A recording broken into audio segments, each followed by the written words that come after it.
Hey, so today we're going to review some of my footage from my very first IBJJF competition. It was a pretty small bracket. Only 3 people were in it. There were 4 at first, and then somebody dropped out, and there were only 3, just enough to fill the podium. So there were 3 matches in total, I guess, for the whole thing, and I competed in 2 of them. So we're going to see how those went. It was pretty fun. This was kind of like the biggest competition that I've done so far because up until now I haven't had to travel very far. I've traveled to Lubbock, a little over an hour away, but this time I had to go all the way out to Albuquerque, which is like 4.5 hours away from where I live. So still not that big a deal, but getting farther out. And so it was kind of stressful getting ready for this because it was like, man, there's a lot more effort that went into having to get ready for all this. I'm having to travel all this way and then travel back, and it would just really suck if I were to lose in my first match, get eliminated, and then all of that was totally wasted. So luckily that wasn't the case, and everything really worked out. So these matches are going to be kind of short, but we're going to try and glean from them what we can, even still. So yeah, the very first match had already taken place by now, and I was going to be fighting the loser of the first match of the bracket. So yeah, there we go. We got Dawson here. Super good-natured competitors, which was really nice. Started with the stand-up game, trying to be relaxed. Tried to engage right off the bat. There we go. Cosmic guard pull.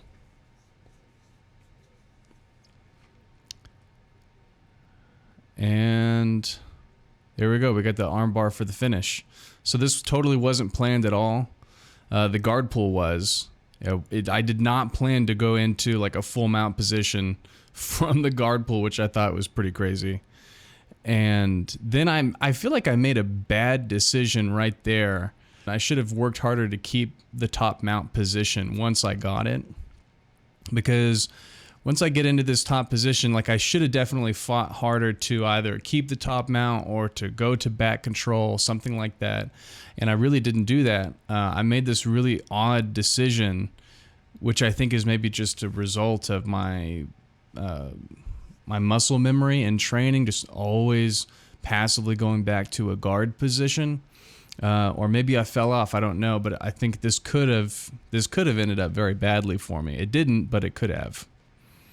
So I kind of I don't even know what I do. I mean, I guess I'm trying to take the back here, and I throw myself over, which I don't really know what my intention was there. I don't even think I had a conscious thought about that movement, and it could have really backfired on me. So then there we go. Then I feel the armbar opportunity there. I get the leg over, and then I'm going to try and kind of swivel the head out so that I can finish it out. And I pulled really hard on this one because what's kind of crazy is that in training, I've been struggling getting the armbar just in live rolls. And so for me to pull this armbar off in competition, pretty wild. Definitely not anything that I planned. Totally just an opportunistic thing, and I'm glad that it worked out. So, yeah, that was what, a 20-second match, 30-second match. So, yeah, pretty cool. Definitely a new experience as well with the IBJJF having no rash guard underneath. I was worried that was going to be an issue, but I think I actually prefer it. It's a little more comfortable. So we got our second match coming up here. And again, we're going to invest some time in the stand-up game. Really nice on my part to be able to kind of push the offensive, have him taking steps back. I wanted to be an initiatory. I wanted to be the one to bring it to him, be a little more confident in starting the match, take control. I grab that collar grip, another cosmic guard pull. So I got him in the closed guard. This match goes exactly like I planned it. This was exactly what I had prepared for months and months. This whole sequence is something that I have been working on for a long time. So, whereas the first match was totally almost, spontaneous, this one was pretty meticulous on my part. So, I'm going into this reverse Kimura grip on his arm, just kind of wanting to get him to start thinking, start doing stuff, and eventually I'm going to want to end up, because I'm really not going to do anything with the reverse Kimura. A lot of the attacks from the reverse Kimura I'm not good at yet, so I wouldn't try them. There we go. Then we get that arm open to where I can get into the Vale Tudo hold, that underhook his arm, and then grab the opposite side of his lapel to kind of anchor in. And now I'm trying to control his arm there. I think at some point I try a punch choke, and it's not really working. A little too tight of a space there. I'm going to control his right arm there, and then I'm going to work my guard up. I'm opened up, shoot the triangle. There we go. Now I have a top lock position. Squeezing hard on that one. Using my free hand to grab my shin. And now I can let go of the Vale Tudo and close up that figure 4 on the triangle. I underhook that leg. A tip, like that's a part.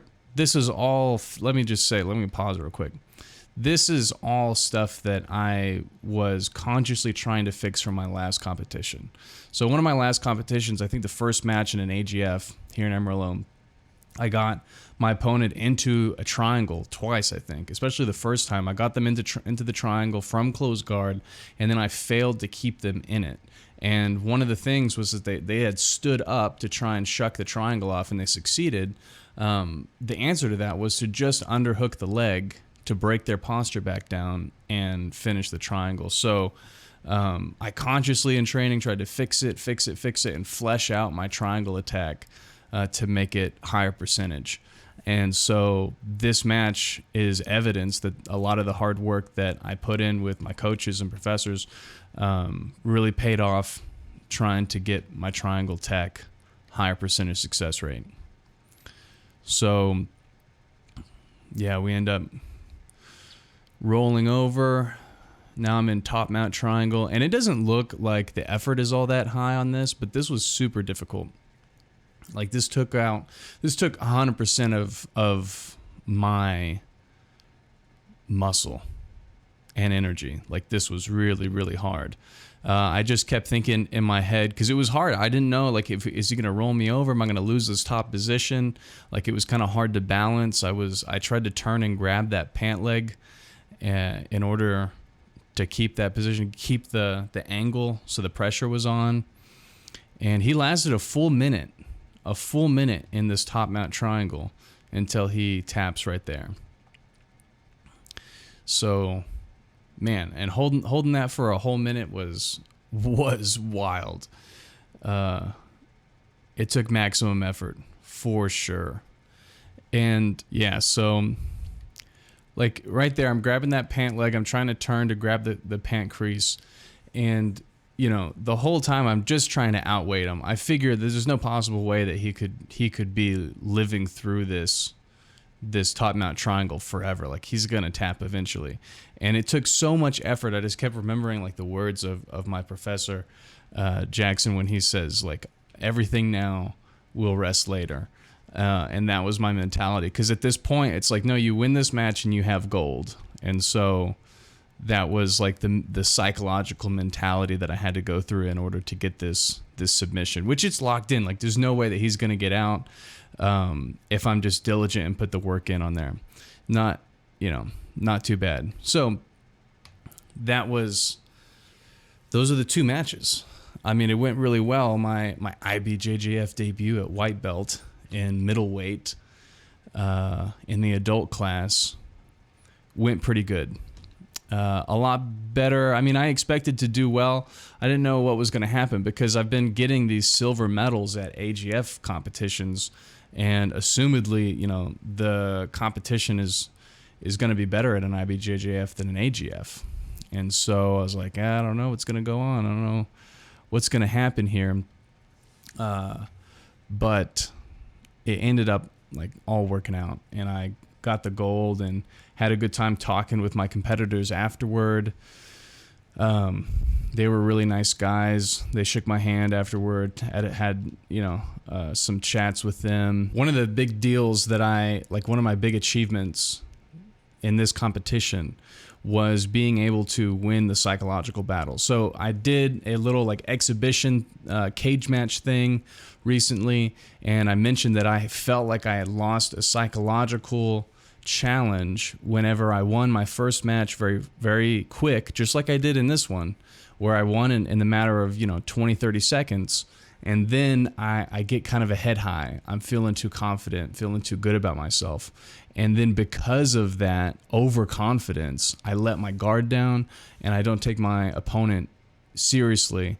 And I don't give the match the respect that it needs, and keep my awareness on. And I tried to remember that in this competition. And there was a moment when I was walking from the bullpen to the mat with my opponent that I noticed, I caught it in my head. I was like, you feel too good right now. You need to check yourself and get your head in the space that it needs to be for this next match, because you're not done yet. You've not finished the bracket. And so I successfully checked myself, and I felt like I had a much better headspace going in than I did in the last competition after a cool win. So making a ton of progress. I mean, really, I'm really pleased to have done this. It's taken a lot of hard work, and so hopefully we'll be able to perform well in the next competition, whenever that may be. And until then, we're just going to keep training, having fun. So yeah, still learning all kinds of stuff, still a white belt, and still just trying to learn everything, and we're doing it. So thanks for watching, and I'll see you later. Bye-bye.